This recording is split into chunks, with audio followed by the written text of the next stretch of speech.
Tinukoy ni Pangulo Aquino ang 5 key areas sa Reconstruction Assistance on Yolanda o RAY. Ito ay nilatag ng pamahalaan na gabay sa isasagawang rehabilitasyon sa mga lugar na sinalanta ng bagyong Yolanda. Nagbabalik si Elena Luna. Reconstruction Assistance on Yolanda o RAY. Tawag sa inilatag ng operational framework para sa gagawing rehabilitasyon ng mga lugar na nasalanta ng Super Typhoon. Through RAY, we are not just settling for the minimum. We do not want our countrymen merely to make do. We are taking this chance not just to rebuild what was destroyed, but again, more importantly, to build back better. Sa pagharap ng Pangulo sa briefing para sa Development Partners of the Philippines on Reconstruction Assistance on Yolanda, 5 key areas ang kanyang tinukoy. RAY considers both the here and now and the future in a number of key areas. First, in terms of housing, as we are constructing bunkhouses to serve as temporary shelters for families, we are planning the construction of resilient permanent housing communities in safe zones.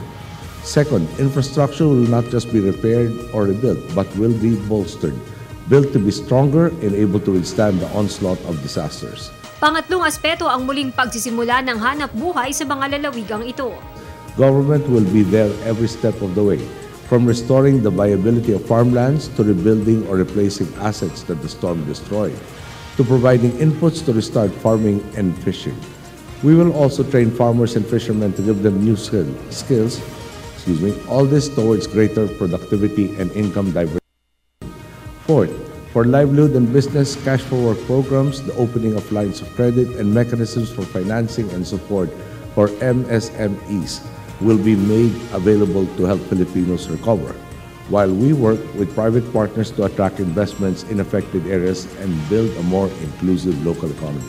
Tiniyak din ng Pangulo na ipagkakaloob sa mga apektadong residente ang mga kailangang serbisyo gaya ng medikal at edukasyon. Doon muna tayo sa immediate na kakailangan natin, yung shelter, yung livelihood, yung immediate and medium term. No? Siyempre may long term rin. It will be about 130 billion, but that is a rough number. I want to make it clear na hindi pa set in stone yan. Para sa Telebisyon ng Bayan, Elena Luna.